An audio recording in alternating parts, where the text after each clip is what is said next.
Four Knights of the Apocalypse Chapter 205 is officially out, and the Lancelot hype train keeps coming. We get to see Lancelot in action once more for the first time in almost 2 years, and honestly, it did not disappoint. But not only did we get some really cool action sequences in this chapter, and just Lancelot being Lancelot, we actually get some more insight of Lancelot and how he thinks about the rest of the main cast that is very enlightening and shows some part of their character that can be improved upon, and adds an extra layer into what actual fights in the series, especially against the four Perils, can be like going forward, and it actually makes me really like it. But before we jump into the absolute glaze fest that is Lancelot, don't forget to like and subscribe and hit the notification bell for updates on future videos. Really helps, and it shows you guys enjoy the content I make here on the channel and shows you want to see more. Also, if you haven't already, check out my weekly podcast Shonen Pulse on the Panel Focus YouTube channel, where me, Nox, Yatogami, and Papatrafi talk about 9 different manga from 3 different magazines on a weekly basis. We are almost at 1,000 subscribers over there, and I really appreciate if you guys go to check it out. Maybe you'll find a series that you're interested in that we are talking about, or maybe you'll find a new series that you'd want to give a try, just based off our commentary. It's a lot of fun, and I think you guys would enjoy that. And also, I have a second channel called GW Comics where I talk about comic books. And I'm getting back into the groove on that one, and that one's well over 700 subscribers, almost at 1,000. And I would really appreciate if you guys check that out too. It's kind of a side project of mine that I'm doing here and there for comics that I'm currently reading and stuff that I plan to read. It's something I'm having fun with, and I would appreciate if you guys go and at least check it out and let me know what you think of it. Links for both channels will be in the description down below and in the title cards. Now then, let's jump straight into the chapter. Chapter 205 of Four Knights of the Apocalypse, titled By His Strength. And we got a color page and a color spread, and it is just beautiful. Let me just start with the color spread, because for some reason it's after the first color page, which has the colored panels, and it kind of breaks up the flow of the chapter a little bit. But the color spread is of Lancelot sitting down with the nice katana with Guinevere by his side, which is interesting. This could imply a couple of things as to maybe Lancelot was off to check on Guinevere for some way, shape, or form, and that could be why he showed up late, or maybe that's how we found out that the main cast was in trouble, through meeting Guinevere and her giving him a vision of the future of what's going on with the Four Knights right now. And this one image can literally just spin off to a whole bunch of different things to really speculate about, so I might make another video on Lancelot and Guinevere at some point. Apparently we're having a break week next week, so that might be a thing. But either way, really cool image. Lancelot looking cool as ever, aura farming even in the color page, so that is great. But now let's actually get right into the chapter. With the chapter starting off from last week, with Lancelot showing up out of nowhere after the rest of the Four Knights got destroyed, holding up Percival as he has been absolutely thrashed, with Percival saying, "Hey there, you came for us." But Lancelot just tells Percival that he's going to handle this, while all Tristan can do is kind of laugh, and Gawain says that it's about time he showed up. As we get a full page of just Lancelot, everybody crying out for Lancelot, as the goat has appeared. Lancelot lets Percival down, and basically just says, "Dude, if you got revived, you go and tell me first. Come on, man." As Percival apologizes, and Lancelot just tells him to hold back for a bit and sit tight, as he unsheathes his sword, which again, I didn't really say this much in the last chapter, but in this one, I'm so glad that he still has the sword he got from Nanashi. It's great, and considering that it's a weapon that can actually withstand his power since it was made by dubs, I am so happy about this sword, as this is actually a really cool image of just Lancelot just walking up, one-handing a katana. As Lance just confidently says that he'll take care of things from here. Gareth is obviously confused as to who Lancelot is, but Donnie just says, "That's the strongest man there is," with a smile on his face, and I absolutely love it. The entire cast knows Lancelot's here. Yeah, we're pretty much saved. Now the four Perils begin to talk to Lancelot, recognizing him as the Knight of War, Lancelot of the Four Knights of the Apocalypse, killer of many of their fellow holy knights, and the God of War, with Lance looking serious but somewhat uninterested. Also, I just love that we got confirmation that the God of War that Worldane talked about chapters ago is Lancelot. Obviously, it was obvious that it was Lancelot that she was talking about, but the theories of a potential new character was definitely out there. But I'm just glad that that nickname I gave, and I think the fandom gave around the time when he was fighting Nanashi, or at least the training in the Demon Realm arc, stuck as an actual in-world epithet and title, which I kind of freaking love. Now I can just call Lancelot the God of War in every chapter that he's in and starring in, so I love it.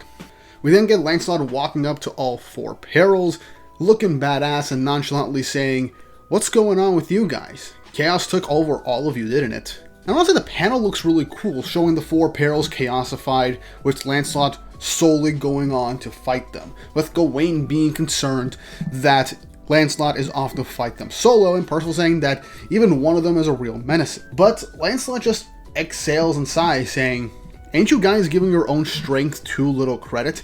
In terms of latent potential, I think you're all up there with these guys." Which, as this chapter progresses, Lancelot further explains, as Worldane uses the ultimate High Priestess to try and completely freeze Lancelot, mind, body, and soul, and have it crushed, similar to what happened last chapter, with it destroying Vargas' soul. But all Lancelot does is swing his sword, as then the ice stops cold in its place. As we see Lancelot just do something absolutely incredible, stopping a pretty much instant kill attack and a forbidden spell, all Lancelot says is, "This is some real crazy magic, but Tristan, you got full counter, right? Just like your dad taught you. Between that and your royal demon clan blood, don't tell me you can't take this." Referring that when it comes to Worldane's fighting abilities and spells, since it is launching magical spells, Tristan with full counter and the boost from his demon blood would be more than enough to handle Worldane. And right after this explanation, chaosified Pelgard begins to try and land a collapsed chariot, which completely shattered a lot of Tristan's bones and knocked him down to the ground, with Gawain and Percival freaking out that this is going to wipe the entirety of the cauldron off the map if it lands square on the ground with how destructive it is. But Lancelot just stops it dead in its tracks with the tip of his sword, completely stopping any and all movement, to the shock of Percival and Gawain, wondering what's going on. Lancelot says that this is enough force to level the place, especially if it hits you, but calls out to Percival, saying that with his insane life spirit regeneration, he thinks that Percival would be able to withstand it, meaning that Percival's abilities and quick level regeneration through his life spirit and hope powers can withstand Pelgard's grand chariot, his collapsed chariot ability, to legitimately high effect, and be the best matchup to beat Pelgard. But when that happens, Chaosified Ironside uses his Rioting Hierophant forbidden spell in an attempt to make Percival go crazy once more. But as the spell is about to affect Percival, it trails off. And Lancelot, just being completely nonchalant, not caring, asking what this stuff is, says that this is a pretty kooky magic trick here, as he uses the sword to just spin around the magic that was used to try and make Percival go crazy, and just having twirl it around his sword as if it were a magic wand, with Gawain just completely flabbergasted as to what is going on, as he just wrangled up a forbidden spell like it was nothing. But Lancelot begins to lecture Gawain now too, saying that she could have at least held Ironside down if she focused on him, even by force if she needed to, referring that Gawain would have been the best person to fight Ironside, brute force and all, to take down this chaosified Ironside and hold him down, and even potentially stop his spells, which is crazy. But it's then that the final knight of King Arthur appears, beginning to say that the Eternal Kingdom will never fall, with Lancelot getting interested right now as Beltrup appears in front of him, with Lancelot recognizing him, saying that, yeah, he'd be tough for you guys, maybe. He then reveals the name of Beltrup's ability, which is something called Division, as it is the power to rip through any matter, even empty space itself, which clear-cut evidence and stated by Lancelot that Beltrup's power to cut through anything can cut through particular types of space, which we saw during his real introduction when he faced on Donnie and Gother when he made that rift in space, but now we got clear-cut, full-on confirmation of what his abilities are capable of. It even says that Beltrup's power in particular is definitely a bit of a problem for the rest of the 4 knights. It's then that Beltrup begins to use his execution of justice with a huge amount of slashes spiraling around him with high speeds, beginning to try and slash and dice up Lancelot, saying, "You defile our eternal sanctuary, one free of all pain and sadness. It must never be allowed to stand." as we get to see a panel that shows seemingly Lancelot about to be cut up into pieces and being executed, literally, by Beltrup, with everybody shouting out in terror and concern for Lancelot. But with some panels showing a wave of his hand and his sword, Lancelot begins to say, pain exists, and so people can grit their teeth and stand up to it.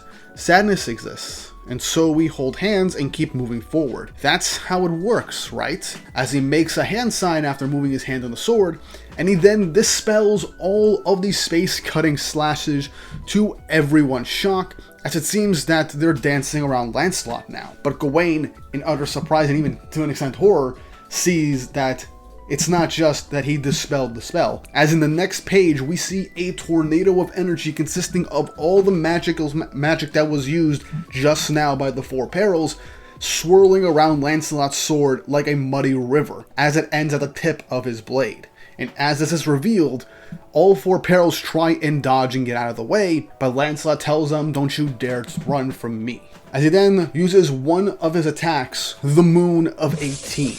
As he begins to, in a high-speed strike, take on all four Perils. As everybody is in shock and Tristan is just smiling with confidence, as in a double-page spread, Lancelot managed to cut up and deal devastating blows to all four chaosified Perils, as these seem to be relatively fatal or critical injuries to them. As they all fall down to the ground, the last page and panel of the chapter is Lancelot looking back, saying, don't think I'm done with you yet. And that is how the chapter ends.